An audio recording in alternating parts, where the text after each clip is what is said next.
Yeah, take it away.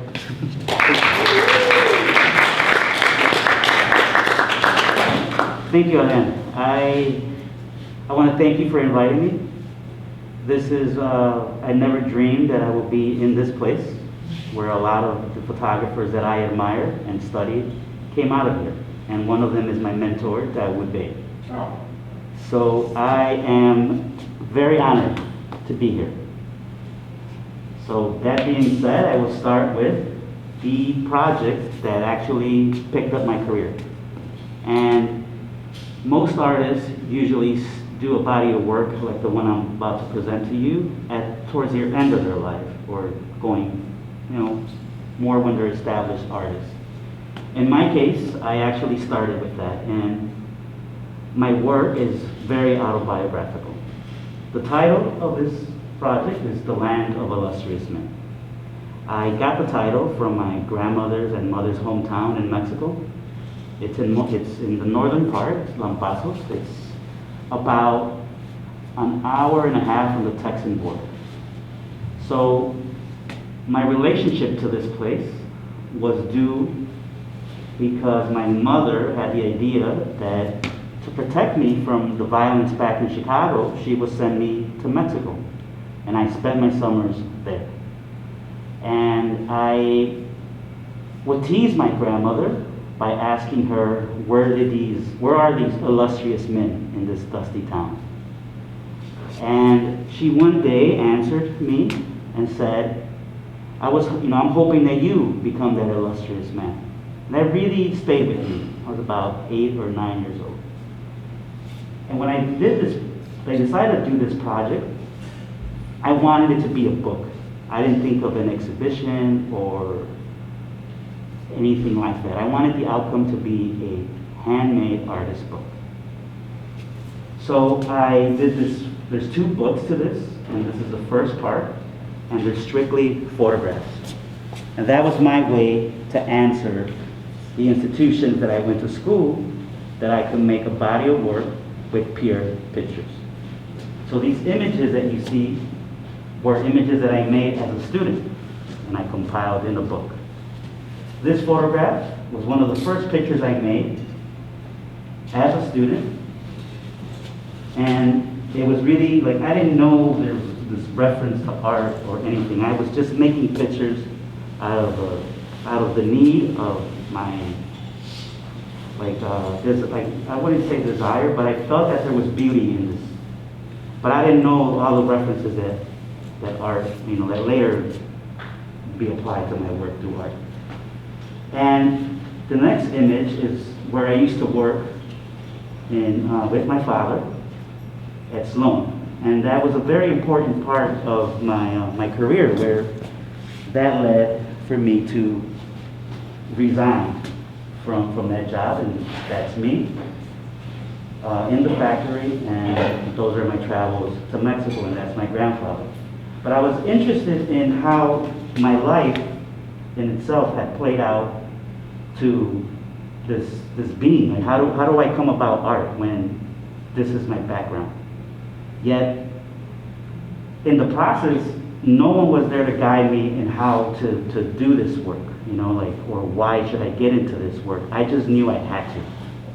And I wanted to do it with a camera that gave that description. So I learned that a view camera will allow me to give the viewer a lot of information through the negative. So I really took it upon myself to master that craft of development and printing. I thought it was important for me to do that, so the grittiness that was the life that I was experiencing had some beauty to it. And I continue exploring that. And what this book allowed me is to put my life into a perspective of where do I stand in the world. And it was an exercise of editing. So I made the book in 2018, and you're looking at images in year 2000 to the present as you see the presentation. But I really started learning a lot about what had happened throughout my life, which I never really thought about because I was just constantly making pictures and making pictures, which led me to explore other ways of making work, which you will see eventually. And at the time, when I was making photographs, you never mixed color with black and white. That was something that you just didn't do. So making the book, I gave myself that liberty where I wanted to put images that made sense to me in the book, no matter if they were black and white or color. And now I try to reimagine what my life, or I try not to reimagine, I actually lived it, what my life was like in Mexico and what my life was in Chicago. So doing this project, I learned a lot, not only about like myself, but also my identity, who I am. And it really was something that I continue to explore, because coming to terms with who I am as an American artist was a very difficult thing, because my experience in the United States was not as pleasant as many people thought in Mexico I had. But yet, these images where I was playing as a kid were not also a pretty one, but it was fun. It was pleasant. I didn't have to worry about death, things like that, as a very early age. So I really wanted to show that regardless of the environment, I still represented something, and that was Chicago. No matter where I went, it was, even the way I make pictures, it was a very Western way. Because being in Mexico, I lived out there for 6 years and I was doing my career, but they will make comments about my work, about seeing it as an American. And funny that I always wanted to be, considered Mexican. But being there, I came to the realization that I wasn't. I actually was more American than Mexican because of the way I make pictures. That was a big revelation to me.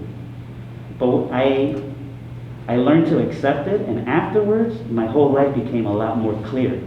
So my subject matter and what I photographed, I had more of a clarity. And all along, throughout my life, my subjects were my uncle, my mother, my father, my family, basically. But I tried to see them, in a way where they were not related to me as I was making the work. I really wanted the viewer to see their relatives, their journeys. And that I did through studying work. I really, I really went into the craft of it. I would literally compare my photographs of the photographers that I admire. And I would put myself in that conversation where how can I top that? Or how can I be a part of that? And I studied and I, until now, you're looking at 20 plus years of work. That until now, I'm getting recognition for that work. But it could be very discouraging when you're at it. But my advice is to constantly keep working, because eventually that work will speak. And here's a good example. This is an image I made of my grandmother in her hometown in 2002, and then I made another image of her 2017.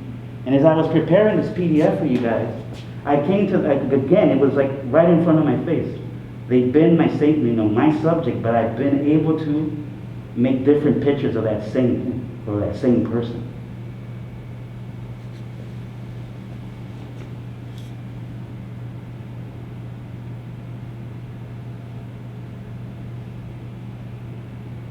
Now family, again, through this work, I now am a father, and I'm a husband. And that's also important in my work, that I put that in the work that I'm doing now. I'm interested in building a correct legacy. I want to see, you know, I want the work to continue to be a positive, you know, information for people. So when they see it, you know, they start thinking about themselves and their experience, and how that in itself could be your subject matter. You know, like the luxury of having, you know, to be going places or faraway places to make work is not always the answer. You know, sometimes it's right in front of your face, and I understood that at a very young age, that I knew that the people that were surrounding me were the important people, but I didn't know how to express it until I got introduced to photography. And this is the second part of the book, and to me this was the most fun. I wanted to do something for me, and that's where I started exploring text, collage, and actually doing something that is very forbidden, and that is to actually destroy the silver gelatin print and scratching on negatives, 4x5 negatives. And I did this for myself. I really wanted to know what can I do? What are the limits? And this book, the second book, started making me think not just about photography as a medium to make art, but many other things. And I got interested in papers, inks, and I wanted to explore that, and also oral history. That was how I actually learned what I know, or what makes me wise at the moment. But at the moment when I was growing up, I didn't think of these things. You know, but making this book and looking through all the stuff that I collected, I came upon those ideas. And I really learned that making the book then expanded my way of how I make them.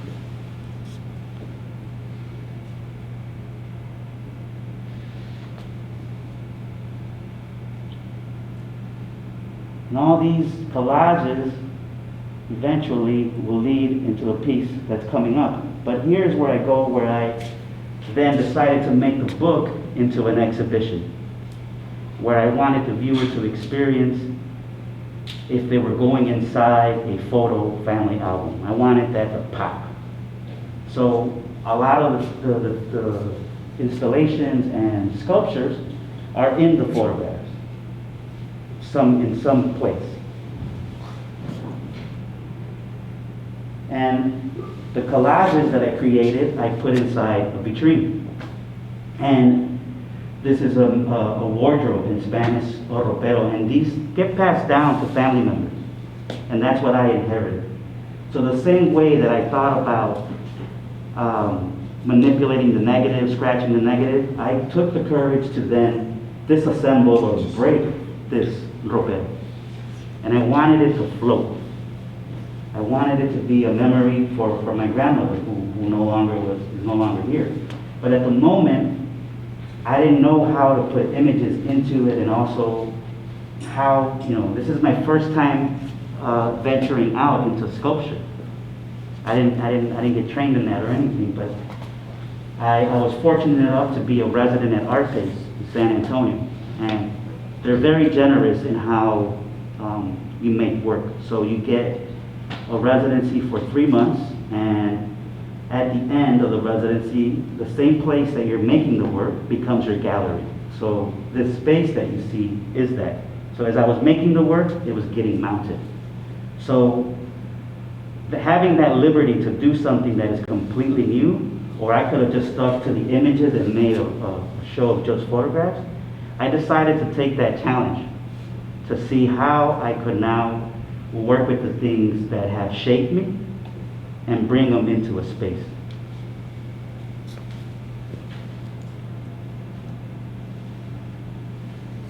And here are details of that vitrine.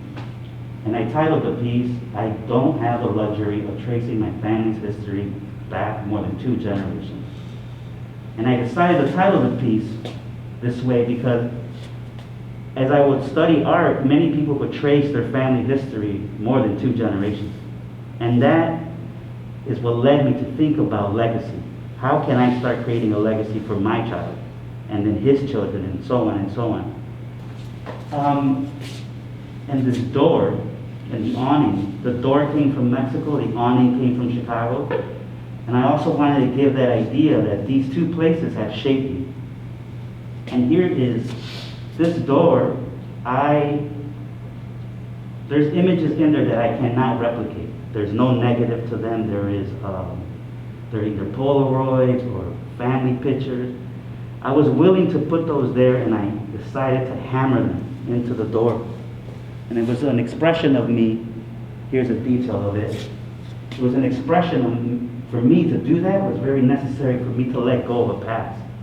Not only in the way that I've been making work, just in the image, the single image convention of that frame, but also now for me to let go and go beyond that.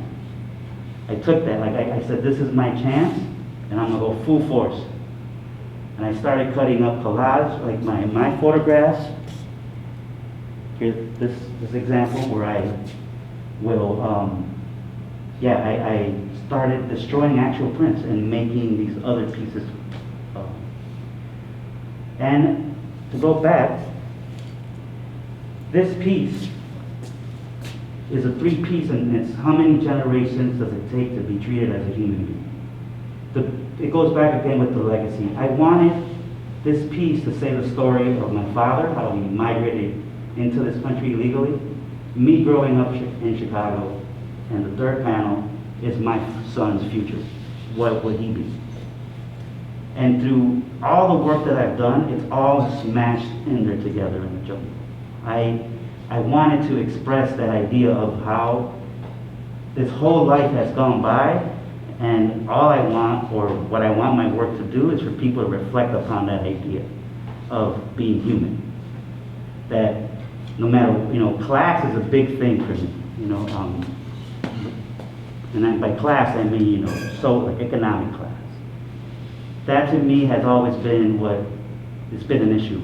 Race, I experienced my fair share of that, but class, I feel that is the one that's gotten me more because of information, what I could buy, what I could get, where can I go. So I wanted this piece to talk about that as well, where no matter what background you come from, what we really want is to be seen as a human. And I wanted to convey that with my images, work that I've done, photographing my neighborhood, my friends. And I started thinking of also the work as a one piece, like it only exists in this form, where before I was thinking of like copies and copies through photographs. I'm still attracted to that idea of making something that is just one of a kind, that it cannot be replicated. You actually have to go see the piece. And that's something that I think about a lot now in my current situation. And funny enough, the next image, I decided to go back and do photography on its own, with a series of portraits in the hometown that I was living in Monterrey. I went upon and said, you know what, I'm going to go back to my old way of making work. For that, again, like that challenge. Can photography still excite me? And again, I decided to show up in these places with a view camera and a strobe into these dingy bars in Mexico. And again, I wanted to challenge myself and the viewer, like I'm going into a space where we already have some notion of what these people could be like. And I wanted to say something different, and especially at night, where, in Mexico, that's a time that most people don't come out, considering the violence that exists. Well, I said, you know what, I'm going to go out at night, because this is where I actually hang out and hear music. And I said, I want to make portraits of these people that hang out here. And it was a huge challenge, because a lot of these folks did not know that it was possible to have a print, a photograph of yourself. So for me to tell them, hey, I'm here to make pictures with this view camera on a tripod, to them it was like, what are you talking about? This is very foreign to me. So I kept on pushing, to like make a picture. And it all takes time. It was not something easy. And especially knowing that the situation that you were in, violence could break out any minute. But I had to concentrate really in the work that I wanted to do. Like visually, I could see this, but how to make it was the challenge. Like, I started with just doing the natural environment that was there, and then I decided to bring in a backdrop. So I was constantly pushing myself in that way, where how can I give myself more of a challenge in making these pictures? And it was really, really rewarding because I forgot as well, like, not that I forgot what's the word, but I was like, wow, photography could still do this. I could still do things with sculpture and installation, but I could also go back to this, and back and forth. So now I think of my work in that way, where it doesn't just have to be one type of medium, where I could have a mixture of things. And again, it goes with this idea of information. I want to give people as much as information as possible, so then they could challenge that work and make it even better and better and better. Because I lacked that when I was making my work. I didn't know, like, for like when I said, I was with the prohibition of like not working with color and black and white at the same time. That was something like that didn't fly. You couldn't do that. So I was like, well, why not? And eventually things changed, like technology. Now you could just, with your digital camera, you could make it black and white or color. But back then it was a big deal. Like, how do I switch my backs? Or what film is black and white? What's color? Or is it gonna be allowed? Or, how are they gonna look at the work? But I still did it on my own. Like, I had this other secret life where I was doing things for myself, not for anyone else, but like the interest of making. And eventually, it led to me to be with, have this character where like I'm constantly challenging myself, topping it. How can I top the last thing? And back and forth.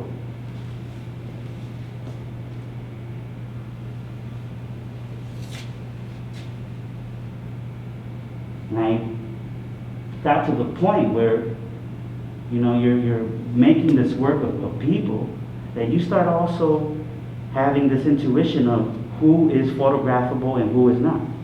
Sometimes those are choices that also you take into consideration, because after I started giving a print to each of these subjects, everyone wanted a picture.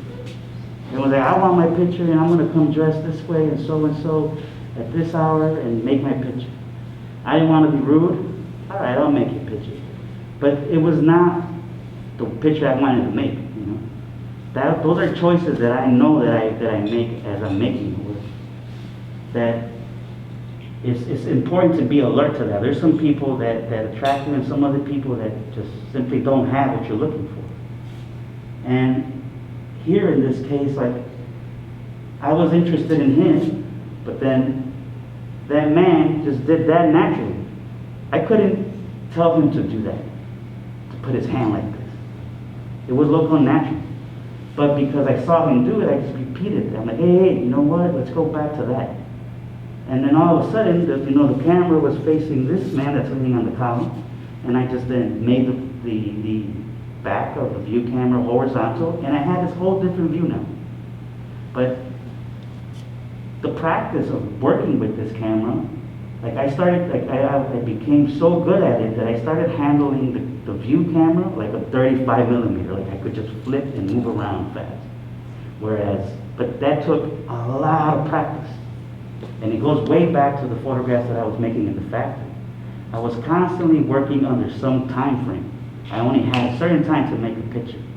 That's a luxury again that I never had, where like, oh, you're on a commission to do this or that. No, this is on the spot. I had to be very alert to that intuition that I'm talking about, where, how, and how to light it up. But because of my rigor of making a lot of mistakes, it finally paid. And that's something that I encourage you all to do when you're in this program right now, where you make a lot of mistakes in how to handle your gear, understand your materials. So then you could get to something like this where I knew I wanted to make something sensual, that I wanted those tones in black and white. I knew I wanted that, and I knew how. I knew what film, I knew what development time, all of that. I had my own personal ISO, all that stuff. But it pays when it's like, man, I'm out here doing it. Like, it's basically one, you know. So keep on pushing that, and be alert to the world that you're in. Because I was hanging out at these spots. I was actually a customer hearing this music, cumbia, which I love. And hanging out and seeing this, I'm like, you know, I'm gonna make pictures here. And eventually the first one, you know, they were like, some were interesting, some were not. But then it led to like, hey, I'm gonna create a studio setting in here. You know, like the African photographer, Setu Kieto. Big influence in me in this work. And I was studying his work, but then I'm like, no, I'm not making this work to get paid as a studio photographer. This is a project. This is something I want to do for other means. And I like, again, the challenge, how can you make interesting pictures in the same space that you're in, the same bar, you know? I didn't photograph in many bars, it was just one. How do I make this room, like, it's the universe? How many pictures can I get out of this space? You know, this is what I got to work with. That's my backdrop, this is my environment. That's all I got. How do I make different pictures? How do I make 25 interesting photographs of just this one environment, right? And again, it all has to do in how you handle the way you frame. The lighting, one stroke. That's all I used. And one assistant was like just moving the tripod. I'm like, hey, move the light here, move there. But the idea was to constantly find forms, shapes that will add or enhance the portrait. That was constantly a question that I would ask myself every time I went into this space. The bar, I would sit there and like look around, like, okay, it doesn't look any different from yesterday. The light was always the same because it was always at night. How do I make a different picture?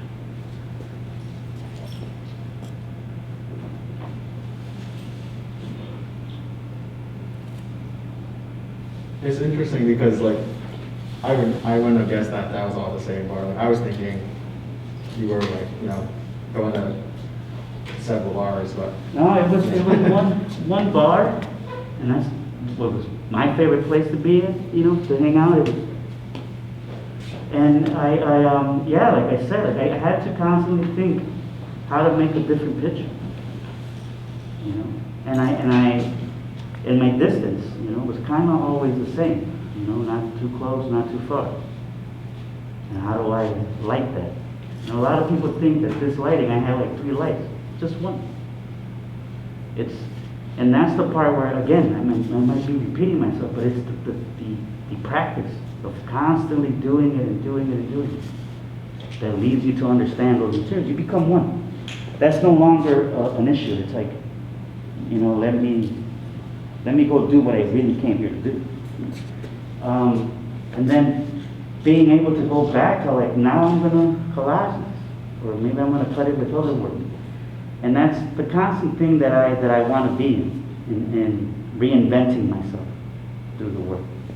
But photography is the foundation. I start with a photograph, or I start with making a photo book.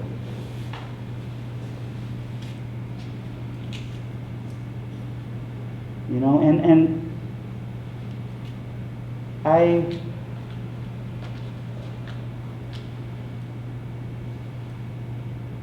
these collages, like to me, like when I was making this book, like it was really like, you know, when you lose yourself in time, you know, like you really don't realize that you're making work and you're just actually doing it. Like going through all this memorabilia and going through the stories. When I was doing this in school, no one paid attention to this contact sheet. That's my mother looking at my pictures. And I write that story. And at the time, you know, in class, no one really cared about that contact sheet. But I saved it, and look, one day it served me a purpose. you know. Now, those dollar bills, I gave those dollar bills to a friend, and I scribbled all these names of girls that he wanted to date. And he one day showed them to me. He's like, hey, check it out, man. I found these bills that you gave me so many years ago.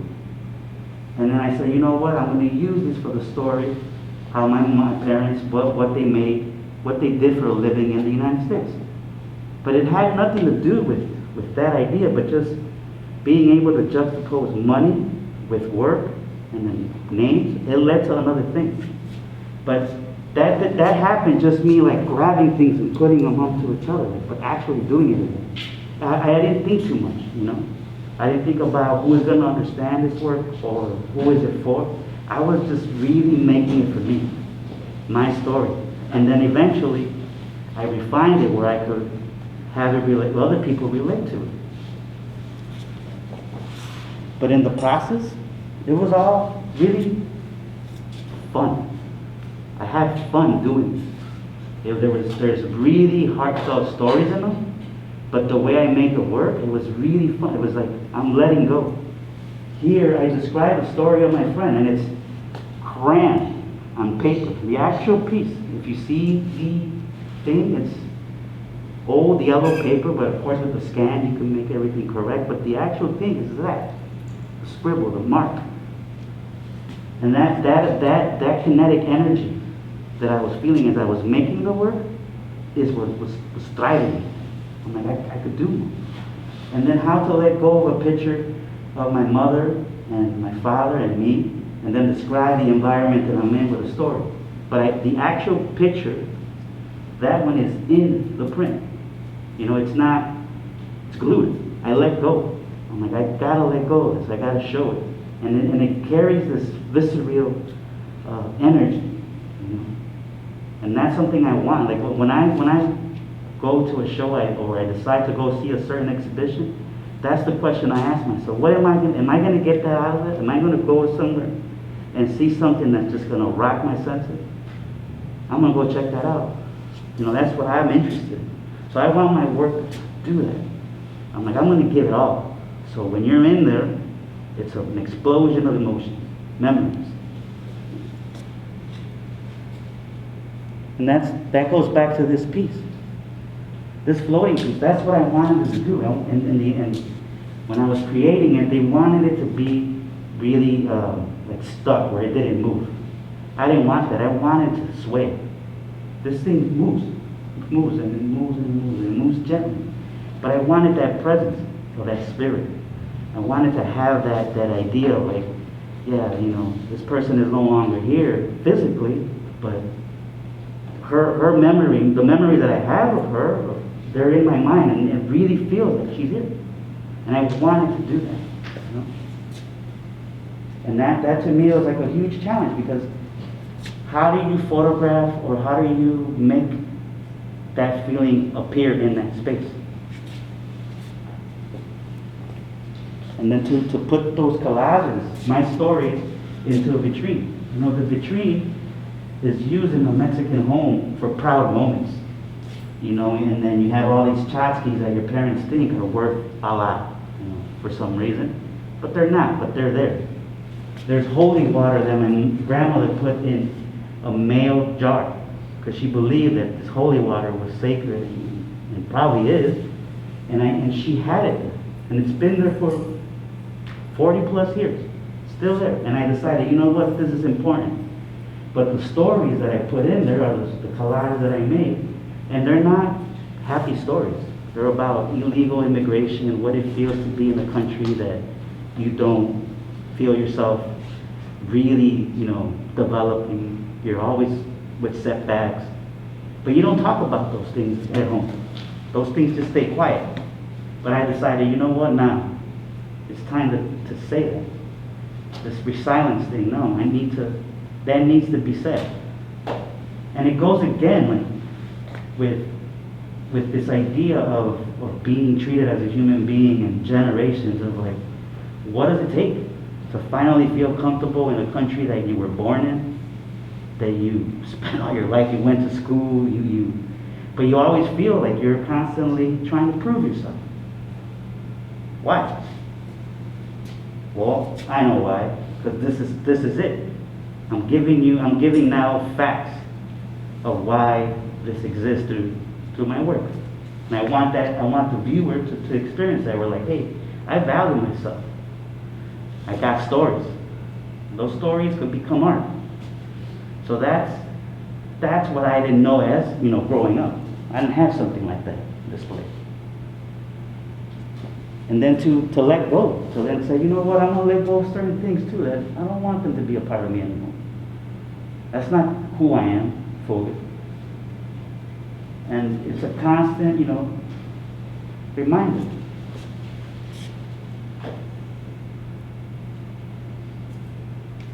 Yeah.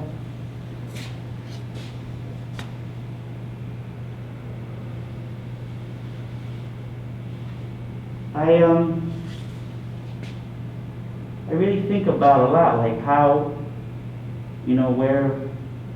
where will this all end up, right? Who would have this? Who would show it? And again, when I was making the work, I didn't think about that at all. And I think it's still something that I tell myself, even here in this residency that I'm in, the fellowship at next day. I'm making work with rubble, with discarded things and putting images into that. And I'm like, who's gonna buy this? Or where's it gonna be seen? I say, that's not those are not questions I should be answering. I should be thinking about what I'm feeling and my thoughts, and how does that get manifested? How does that become an object?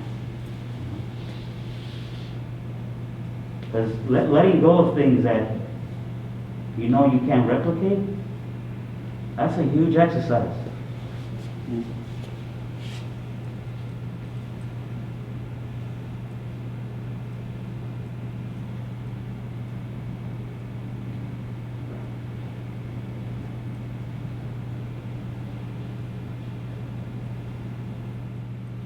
Cool. Well, thank you so much. My pleasure.